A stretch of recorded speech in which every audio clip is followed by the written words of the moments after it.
में जो हालत है, किसान संघर्ष कर रहे हैं, कई जिलों में, कई स्टेट्स में संघर्ष कर रहे हैं, तो आपको क्या लगता है कि किसान के लिए क्या करने की जरूरत है?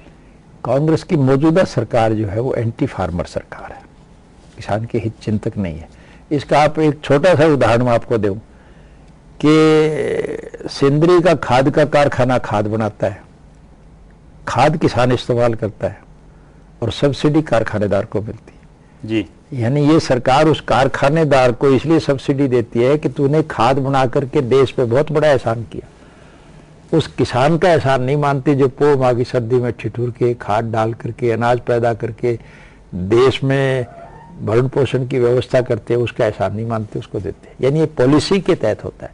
किसान को अच्छे बीज उपलब्ध नहीं होते, समय पर खाद नहीं मिलती, पानी नहीं मिलता, बिजली नहीं मिलती, निर्धारित भाव भी किसान को नहीं मिलता। तो अगर जब आपकी सरकार आएगी तो आप क्या करोगे किसान के लिए? मैं जो हमने किया वो बता रहा हूं। मैं हमारे यहाँ बाजरा पैदा होता था और जब मैं चीफ मिनिस्टर था तो केंद्र की सरकार ने बाजरे का रेट 505 रुपए मुकर किया था और केंद्र की सरकार ने खरीदने से इनकार कर दिया। स्टेट के इतने रिसोर्सेज नहीं थे, लेकिन हमने अपने रिसोर्सेज पे कट लगा करके वो अनाज खरीदा। कांग्रेस की सरकार आज है, आज कांग्रेस की सरकार में किसान का धान नहीं बिक रहा है, कोई खरीद नहीं रही सरकार, बाजरा नहीं खरीद रही है, किसान परेशान हो रहे हैं। इस सरकार की पॉलिसी है किसान से तो सस्ता खरीदते हैं, खाने वाले को 1.5 और दुगने दाम पर देते हैं जी, और फिर विदेशों से कमीशन खाने के लिए बिना जरूरत के भी इंपोर्ट करते हैं, सिर्फ कमीशन खाने का। चौटाला जी, हम परिवार की बात कर रहे थे। आपके दोनों भाई दूसरी पार्टियों के सदस्य हैं, कभी आपने उनको अपने साथ जोड़ने की कोशिश की? नहीं, वो साथ ही थे पहले, लेकिन बस उनकी सोच बदलती रहती है। वो तो मेरे ख्याल में कोई ऐसी पार्टी रही नहीं होगी जिसमें ना गए हो। तो आपके जो फैमिली मेंबर्स हैं वो अभी भी आपस में मिलते हैं? हाँ, मिलते क्यों नहीं, ब्याह शादी में मिलना जुलना रहता है हमारा। हमारे संबंध ताल्लुकात अच्छे हैं, लेकिन राजनीतिक विचारधारा जो है वो उनकी दूसरी होगी। डेमोक्रेटिक सेटअप की तो यही पहचान है कि पिता किसी मत को माने, पुत्र किसी को माने, भाई किसी को माने, दूसरा भाई किसी को माने।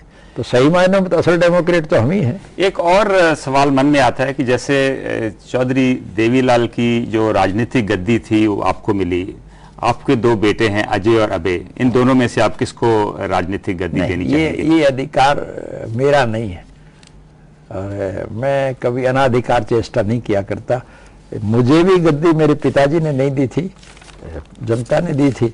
अब जनता किसको देती है, ये कोई पारिवारिक सिस्टम यहाँ नहीं चलता, ये तो सामंतशाही युग में चलता है, डेमोक्रेटिक सिस्टम में नहीं चलता। चौटाला जी, भूपेंद्र सिंह हुड्डा की जो सरकार है हरियाणा में, आप इसके परफॉर्मेंस के बारे में क्या कहेंगे? कोई सरकार हो तो उसकी परफॉर्मेंस बताई जाए। इस वक्त तो असलियत यही है कि लुटेरों का एक गिरोह सत्ता पर कब्जा जमाए बैठा है और दोनों हाथों से प्रदेश की दौलत को लूट के खा रहे हैं। हमारे यहाँ ये जितने मिनरल्स और माइंस हैं, कोई ओपन ऑक्शन नहीं हो रही है। जो पैसा सरकार के खजाने में ओपन ऑक्शन के माध्यम से जाना चाहिए था, वो राज करने वाले लोगों की जेब में जा रहा है। यानी ऐसा गदर कहीं दुनिया में आपको दिखाई नहीं देता। अगर 10 में से आपको भूपेंद्र सिंह हुड्डा सरकार को नंबर देने हो तो कितने नंबर दोगे? नंबर ही नहीं है, 0 ही मिलेगा इसको। आम आदमी से भी अगर नंबर देने की बात आए तो इनको कोई नंबर नहीं मिलेगा। पर आम आदमी ने तो इनको 2009 इलेक्शन में 40 सीटें दे ही दी ना। अब आज चुनाव हो जाए, मैं आपको दावे के साथ कहता हूं कि भूपेंद्र सिंह हुड्डा स्वयं चुनाव नहीं जीत सके, ये हालत आ जाए। लेकिन कॉमनवेल्थ गेम्स में जो हरियाणा के खिलाड़ियों का प्रदर्शन था वो काबिले तारीफ था। उसकी वजह से इस समय जो हरियाणा सरकार की जो छवि है वो बुलंदी पे है। आपको नहीं लगता? ये क्रेडिट मुफ्त का लेने की बात कर रहे हैं। उन खिलाड़ियों को जितनी बधाई दी जाए कम है, लेकिन उस प्रदर्शन का श्रेय जो है शुरू में जाता है चौधरी देवीलाल को। वो चूंकि खुद खिलाड़ी थे, पहलवान थे, कुश्ती लड़ते थे, उन्होंने प्रोत्साहित किया था खिलाड़ियों को और फिर उनके नक्शे कदम पर चलते हुए जब हमारी सरकार बनी तो हमने खिलाड़ियों को अनेक प्रकार की सुविधाएं दी थी। पहली मर्तबा मैं जब चीफ मिनिस्टर बना था तो रोहतक में राष्ट्रीय ध्वज फहरा रहा था 15 अगस्त को, और खिलाड़ी जब मेरे आगे से अपना प्रदर्शन कर रहे थे तो सामने दीवार के ऊपर लिखा हुआ था कौन बनेगा करोड़पति। मैंने अपने संबोधन में एक बात कही थी अपने भाषण में जी, कि ये जो सामने लिखा हुआ है ये व्यावसायिक है, व्यापारिक है, पता नहीं किसी को मिलेगा या नहीं मिलेगा। और उसी दौरान में सिडनी में ओलंपिक गेम हो रहे थे जी। मैंने कहा था कि अगर हरियाणा का कोई खिलाड़ी सिडनी के ओलंपिक गेम्स में से गोल्ड मेडल लेकर के आएगा तो हरियाणा की सरकार से उसे 1 करोड़ रुपया नकद दिला। अब वाकई वो करोड़पति बनने का जो सपना था वो सच्चा हो रहा है। कर रहे हैं। और जो चांदी का पदक जीत करके आएगा उसे 50 लाख और कांस्य पदक विजेता को 25 लाख। आपको याद होगा कर्णम मल्लेश्वरी जो हरियाणा की बहू थी वो कांस्य पदक विजेता थी। हमने उसको 25 लाख रुपया कैश दिया, ऑनर किया उसको, एक प्लाट भी दिया और दूसरे लोगों ने भी बहुत मदद की। उससे हौसला पा करके हमारे खिलाड़ियों ने जो था वो इसमें दिलचस्पी लेनी शुरू की जी। हम जो 4,000 रुपये इनको कंपनसेशन देते खिलाड़ियों को, जो मुआवजा देते थे, उसमें से भी इसने तो 2,000 कर दिए थे। इसने तो कुछ किया ही नहीं। हमारे सारे स्टेडियम जो थे वो बंद कर दिए थे। खेलों में इसकी कोई रुचि नहीं थी।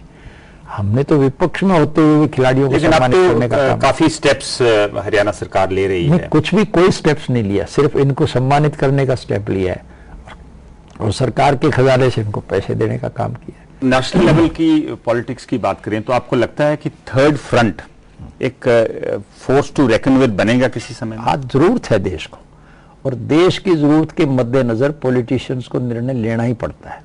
अब नए सिरे से मैं पूरी उम्मीद करता हूं, क्योंकि आज असलियत यही है कि बीजेपी और कांग्रेस दोनों से लोग फेड अप हैं और इसलिए देश की जो ताकत है वो रीजनल पार्टीज के हाथ में है। और मैं उम्मीद रखता हूं कि पार्लियामेंट के चुनाव से पहले पहले फिर एक मजबूत थर्ड फ्रंट जो है रीजनल पार्टियों पर आधारित इकट्ठा होगा और देश का राजनीतिक नक्शा बदलेगा। आपने चौटाला साहब बीजेपी की बात की, लेकिन हरियाणा में बीजेपी के साथ जो आपकी एसोसिएशन है काफी खट्टी मीठी सी रही है।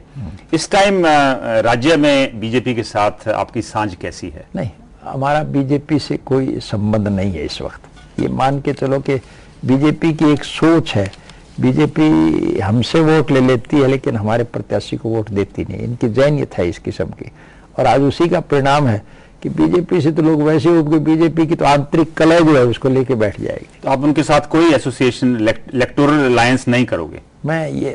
हमारी सोच केवल मात्र एक है कि इस देश से कांग्रेस के कुशासन का अंत हो। अगर परिस्थितियां हमें मजबूर करेगी तो हम किसी को राजनीति में अछूत नहीं मानते हैं। हमने बीजेपी से पहले भी संबंध कायम रखे हैं, हो सकता है भविष्य में रखने पड़ जाए, लेकिन मैंने इनकी सोच बताई है आपको कि इनकी सोच जो है वो हमारे पैमाने पे पूरी उतरने वाली नहीं है। चौटाला साहब, आप विदेशों में काफी जाते हैं, कई बार आपने 100 से ऊपर देश विजिट किए हुए हैं। वहां से आपने क्या सीखा और आप क्या सोचते हैं वहां जो हालात हैं उससे हम क्या सीख सकते हैं? एक बात मैंने खास तौर से देखी है कि हमारे देश के मुकाबले में उन देशों के लोग जो है उनका नेशनल कैरेक्टर है। इसकी वजह से सारा नेशनलाइजेशन फेल हो रहा जा रहा है, सारी समस्याएं आज हमारे सामने खड़ी है। नेशनल कैरेक्टर बनाने की जरूरत है, सख्त जरूरत है। अगर नेशनल कैरेक्टर नहीं बनेगा तो देश बर्बाद हो जाएगा। वापस हरियाणा की बात करें, एक आपके बड़े नजदीकी समर्थक संपत सिंह, जिनको आपकी दाई बाजू माना जाता था, वो आपसे अलग होकर कांग्रेस ज्वाइन कर ली उन्होंने, क्या हुआ? अब उसकी सोच थी, वो क्या सोच के गया है मैं तो इस पे किसी प्रकार का मुझे ज्ञान नहीं, लेकिन मैं आज भी ये समझता हूँ कि वो बेचारा जिस सोच के तहत गया, अगर उसकी सोच पूरी हो जाए तो मुझे इसमें भी प्रसन्नता होगी। लेकिन कुछ लोगों का ये मानना है कि आपकी पार्टी में जो आपके जो क्लोज समर्थक भी हैं उनका भी खास फ्यूचर नहीं है, क्योंकि आप बहुत ज्यादा इंपॉर्टेंस अपने दोनों बेटों के देते हैं। नहीं, ऐसा बिल्कुल ही नहीं है। मेरे बेटे जो हैं वो आज कोई मेरी वजह से नहीं है। मेरे से पहले भी जब चौधरी साहब प्रदेश के चीफ मिनिस्टर थे तब भी मेरा एक बेटा जो था वो राजस्थान से एमएलए चुन करके आया था। आपके ऊपर कुछ इल्जाम भी लगे हैं चौटाला साहब। एक तो जो जूनियर बेसिक ट्रेनिंग टीचर्स की सिलेक्शन 3206 टीचर सिलेक्ट किए थे, वो अभी भी मसला चल रहा है, तो उसमें आपके ऊपर इल्जाम लगता है कि उसमें घपला हुआ। कांग्रेस की जब भी सरकार आती है, विरोध पक्ष के लोगों को दबाने के लिए इस प्रकार के मुकदमा दर्ज किए जाते हैं। सीबीआई का केस जयललिता के खिलाफ भी चल रहा है, सीबीआई का मुलायम सिंह के खिलाफ भी चल रहा है, सीबीआई मेरी भी इंक्वायरी कर रही है। कांग्रेस की एक सोच है, अगर कांग्रेस की सोच ठीक हो तो महाराष्ट्र के मुख्यमंत्री को तो इसलिए कि इसकी छवि ठीक नहीं, उसको तो त्यागपत्र देने पर मजबूर कर दिया, और बाकी दूसरे जो हैं वो आज भी, हरियाणा का मुख्यमंत्री सबसे ज्यादा पैसे खाता है। हरियाणा के मुख्यमंत्री ने तो लूट के न्यारे न्यारे तरीके इख्तियार किए हुए हैं।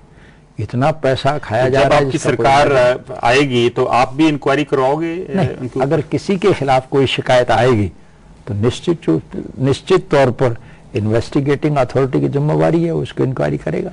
एक और सीबीआई आप और आपके परिवार के ऊपर गलत ढंग से जायदाद बनाने का इल्जाम लगा हुआ है। जब सीबीआई के खिलाफ रिपोर्ट दी थी तब तो हमारे खिलाफ इल्जाम ये था कि 1400 करोड़ का घपला है, और जब सीबीआई की इंक्वायरी के बाद हमारे खिलाफ केस दर्ज किया गया तो मेरे खिलाफ 6 करोड़ का है। अब आप तो मेरे हालात से परिचित है, दुनिया जानती है, करोड़ों रुपए की तो हर साल हमारे फसल आती है।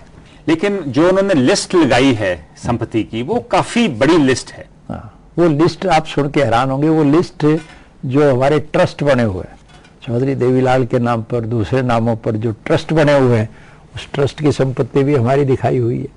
हमारे पार्टी के जो ऑफिसेज बने हुए हैं वो प्रॉपर्टी भी हमारे साथ लगाई गई है।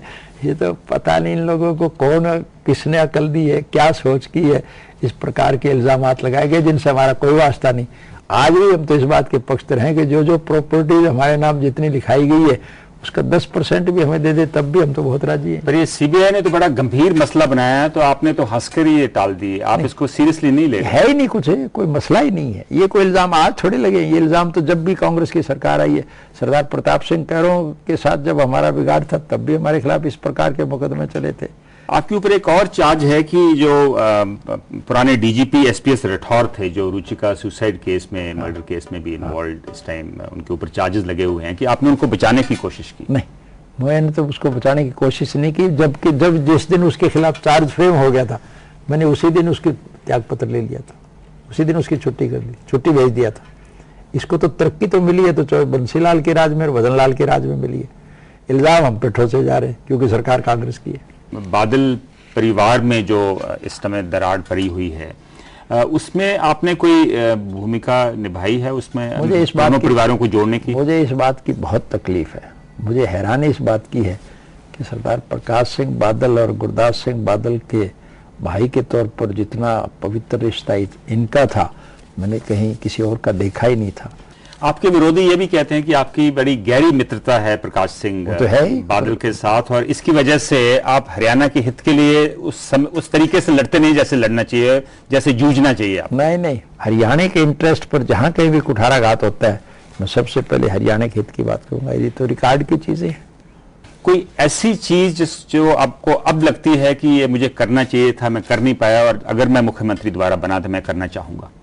मेरी एक ही सोच है कि हरियाणा प्रदेश जो है वो इतना विकसित प्रदेश बने कि विश्व के स्तर पर ये पहला प्रदेश हो।